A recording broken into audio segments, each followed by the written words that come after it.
ఆంధ్రప్రదేశ్ రాష్ట్ర ప్రభుత్వం ఆసక్తికర నిర్ణయం తీసుకుంది. బడ్జెట్ సమావేశాల సందర్భంగా ఎమ్మెల్యేలు, ఎమ్మెల్సీలు అందరికీ తలో ₹1,00,000 చొప్పున కూపన్లు పంపిణీ చేసింది. నిన్న ఎమ్మెల్యేలంతా ఎమ్మెల్సీలతో పాటుగా సంతకాలు చేసి కూపన్లు అందుకున్నట్టుగా ఈనాడు పత్రికలో వచ్చిన కథనం సారాంశం. ఒక్కొక్కరికి ₹1,00,000 చొప్పున అందించారు. ఈ ₹1,00,000ని క్రోమా స్టోర్కి తీసుకుని వెళ్ళి ఆ ₹1,00,000తో ఏదైనా ఐటెం తీసుకునే అవకాశం ఎమ్మెల్యేలు, ఎమ్మెల్సీలకి వస్తుంది. అంటే ఎమ్మెల్యేలు, ఎమ్మెల్సీలకి ఏం తక్కువని ఇప్పుడు రాష్ట్ర ప్రభుత్వం ఇలాంటి గిఫ్ట్ కూపన్లు పంపిణీ చేస్తుంది. ఇలాంటి గిఫ్ట్ కూపన్ల పంపిణీ చాలా స్థాయిల్లో జరుగుతుంది. వైజాగ్ జీవీఎంసీ కార్పొరేటర్ సిపిఎం పార్టీకి చెందిన గంగారావు అనే నాయకుడు ఇలాంటి కూపన్లు జీవీఎంసీ నుంచి తమకు పంపించగానే తిరిగి పంపించేసినటువంటి చరిత్ర ఉంది.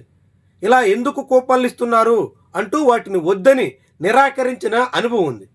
కార్పొరేటర్ల స్థాయిలోనే ఇలాంటి కూపన్లు తమకు వద్దని తిరిగి పంపించేస్తున్నటువంటి దశలో చాలామంది ఎమ్మెల్యేలు కక్కుర్తిగా ఆ కూపన్ల కోసం ఎగబడినటువంటి తీరు చాలా విస్మయకరంగా ఉంటుంది.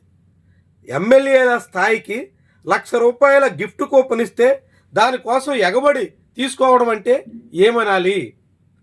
దేనికోసం వాళ్ళు ఉన్నట్టు? అసలు ఎమ్మెల్యేలకి ప్రభుత్వం డబ్బులు ఇవ్వడమే, కూపన్ల రూపంలో గిఫ్ట్లు ఇవ్వడమే చాలా విడ్డూరంగా ఉన్నటువంటి దశలో ఆ కూపన్ల కోసం ఎమ్మెల్యేలంతా ఒకరి మీద ఒకరు కింద మీద పడి దాన్ని తీసుకోవడానికి పోటీ పడినటువంటి వైరు మరింత విచిత్రంగా, విస్మయకరంగా, విడ్డూరంగా కూడా ఉంటుంది. సరిగ్గా ఇదే సమయంలో ఆంధ్రప్రదేశ్ రాష్ట్ర ప్రభుత్వానికి అప్పుల కుప్ప పేరుకుపోతోంది. ప్రతిరోజు అప్పులుంటే తప్ప, అప్పులు చెల్లించడానికి మళ్ళీ అప్పులు చేస్తే తప్ప పూట గడవడం లేదు.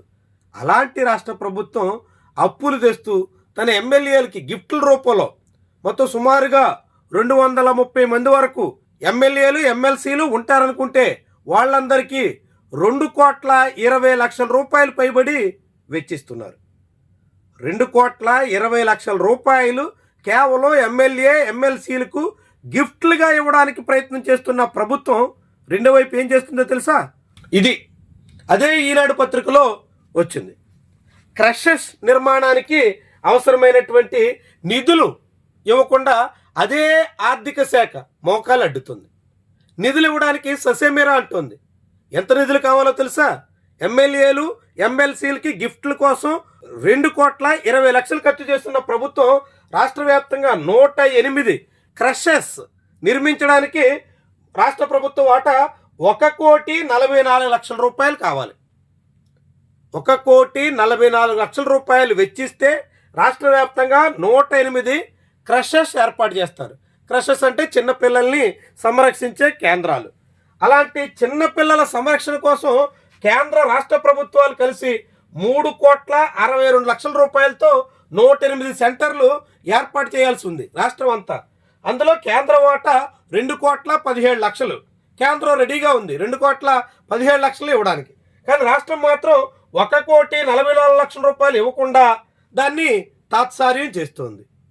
అంటే క్రషెస్ నిర్వహణకు నిధులు లేవంటూ, చిన్నపిల్లల సంరక్షణకు డబ్బులు లేవంటూ చేతులెత్తేస్తున్నటువంటి ఆంధ్రప్రదేశ్ ఆర్థిక శాఖ రెండో వైపు ఎమ్మెల్యేలు, ఎమ్మెల్సీలు వాళ్ళందరికీ గిఫ్ట్ కూపన్లతో భారీ మొత్తంలో నజరానాలు సమర్పిస్తుంది. ఎవరి కోసం ఉన్నట్టు? ఎవరి కోసం పనిచేస్తున్నట్టు? ఎవరి ప్రయోజనాల కోసం ఈ సర్కారు సాగుతున్నట్టు? ఇలాంటి ప్రశ్నలన్నీ ఉదయిస్తాయి. ప్రభుత్వానికి నిజంగా డబ్బులు లేకపోతే, అప్పులతోనే గడుస్తుంటే ఎమ్మెల్యేలు, ఎమ్మెల్సీలకి గిఫ్ట్లు ఎందుకు ఇవ్వాలా? పోనీ ఎమ్మెల్యేలు, ఎమ్మెల్సీలకి గిఫ్ట్లు ఇచ్చే స్థాయిలో రాష్ట్ర ఆర్థిక పరిస్థితి ఉంటే ఇలా క్రషెస్ నిర్మాణాన్ని కూడా ఎందుకు నీరుగార్చేయాలా? క్రషెస్ నిర్వహణను ఎందుకని రాను దిగజార్చేసేయాలా? వీటికి ప్రభుత్వం సమాధానం చెప్పుకోవలసిన పరిస్థితి వస్తుంది. చిన్నపిల్లల పోషణ, సంరక్షణ ఇలాంటి విషయాలు గాలికి వదిలేసి ఎమ్మెల్యేలు, ఎమ్మెల్సీలకు గిఫ్ట్లు ఇచ్చి కాలయాపన చేస్తామంటే ప్రభుత్వ తీరు ఎటు ఉందో, ప్రభుత్వం ఎవరి కోసం పనిచేస్తుందో ఎవరికైనా ఇట్టే అర్థమయ్యే అవకాశం ఉంటుంది.